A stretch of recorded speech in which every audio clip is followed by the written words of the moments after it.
In today's video, I'm going to show you how to embroider a polo shirt. Be sure to watch till the end to learn how to get great results every time. Let's get started. Attention machine embroiderers, are you struggling to hoop fabric, confused about thread, or wondering what tension even means? Grab our free Embroidery for Beginners course and get 21 free designs so you can start your first projects right away. Click the link in the description to get started. So to get started, I have my threads, I have my scissors, which I'm going to use to cut my stabilizer, which I'm using a no-show mesh stabilizer on the PK knit shirt.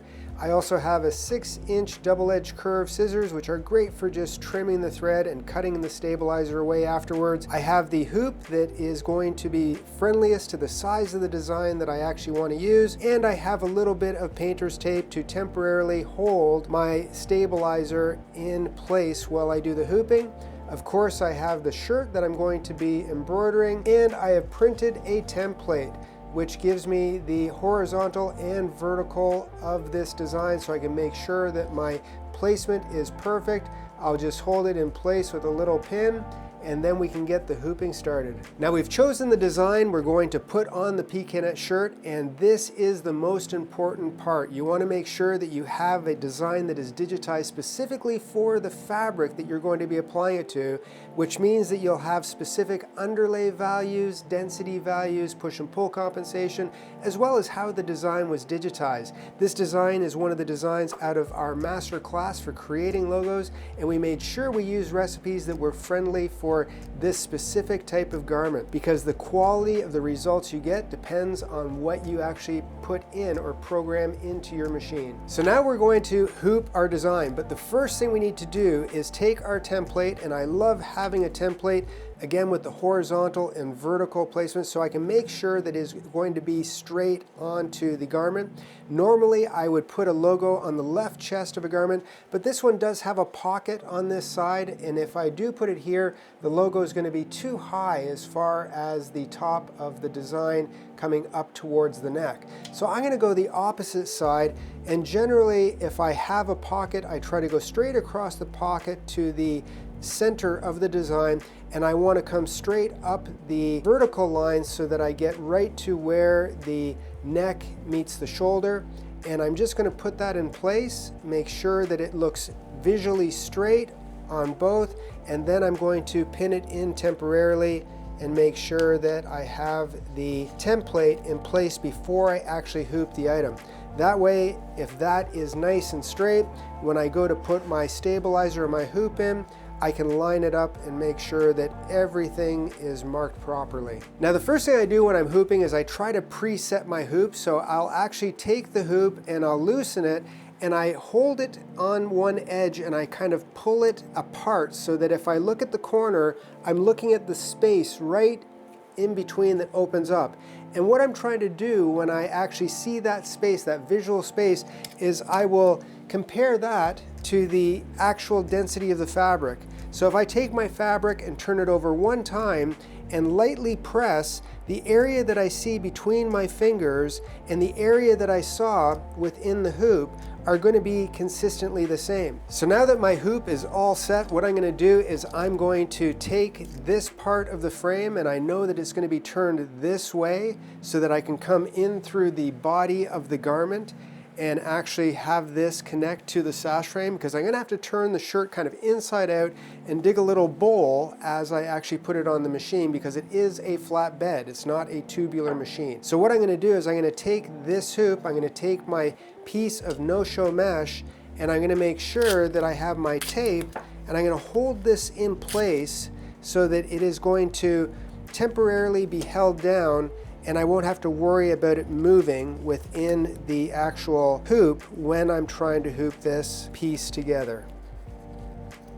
So now that this is in place, I'm just going to unbutton the shirt so that I can get as close to the inside seam as possible. I'm going to then take my hoop, bring it in through the body, and line it up underneath so that it's going to be as straight as possible. So now that I have that in place, I can see where the outline of the hoop is. I'm just going to lightly put this in place so that I can get as close as possible. I want to make sure that there is enough space between this area here, and I'm going to hold this down and I want to make sure that this looks nice and straight to the bottom of the hoop. I don't want it to be crooked when it actually hoops together. So this bottom line here looks straight to the bottom line of the hoop. Then I'm just going to push that area in, push it down, and I can see that I have a nice tight hooping. I'm not going to pull on the material because I don't want it to stretch. The PK knit is actually held in nice and securely.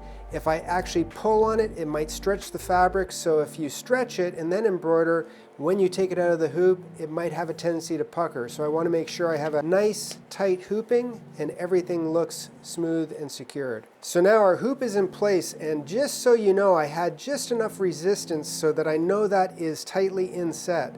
I don't even have to turn this at all to try to tighten it. That is why presetting your hoop is so important, because I prefer not to tighten this after the fact, because you can actually create hoop burn within materials if you tighten after you've hooped. Now all I'm going to do is go in through the body, and I'm going to turn this inside out right now so that I have this hoop sitting flatly on the table, and that way I have access to the main part of the hoop, which is going to go onto the sash frame, and I can take all of the excess material and get it underneath of the actual needle bar. So we're going to bring this over to the machine. We're going to line it up to the needles so that we get perfect placement. Now I'm going to take the hooped garment, I'm just going to turn it over quickly, and I'm going to get rid of that painter's tape that I used to hold the actual stabilizer in place. So now that is actually held in,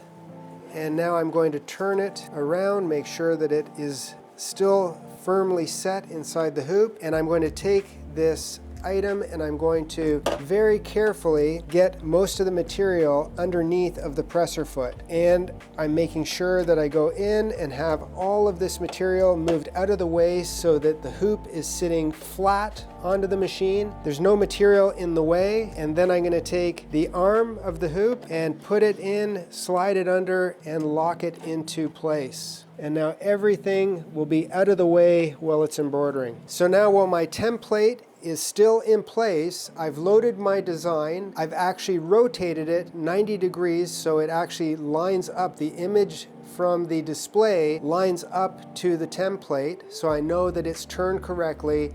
And then all I'm going to do is I'm going to move this exactly where I want it. So I'm just going to put this in place so it's lined up to the template, and then all I have to do is remove the template, and I know that I am in position. I lower the presser foot, and actually let's just do a trace first. I'm going to make sure that I trace my design so that it is going to stay within the hoop. Always a good idea to trace your designs first to make sure that you're not going to hit the hoop. I can see that I'm safe. Now I can hit OK. Go to embroidery. It shows all of my colors and my stop positions. All I have to do now is drop my presser foot, the green light comes on, and I just have to press go. For all you Embroidery Design Club members, be sure to print off the accompanying cheat sheet recipe card in this tutorial. And if you're not a member yet, here's why members love the club. You get instant access to over 30,000 embroidery designs across 100+ categories, and we add new designs every week. So you'll always have something fresh to stitch for gifts, seasons, and everyday projects. Plus, you'll get bonuses that make embroidery easier and way more fun, like project tutorials, bonus projects, free giveaways, and live training. Click the link in the description below to learn more about our fan favorite Embroidery Design Club now. The design has finished embroidering. We're just going to remove the hoop and very carefully bring it out front, and then we can see the design is done. Now all we have to do is go from the back side. We're just going to remove the hoop, and at this point I can take my double-edged curved scissors. I love how they actually point upwards so I don't risk cutting through the actual fabric, and I'm just going to trim as closely as possible to the edge of the design, cut away any little straggled threads, and then turn it right side out Now we can see the design is done. All I would do is use a little bit of steam around the outside to get rid of any markings that the hoop left in the fabric. Now just remember, hooping and placement takes practice. The more you do, the better you'll get. Now if you enjoyed this video, make sure to like and subscribe and watch these videos next. See you guys in the next one.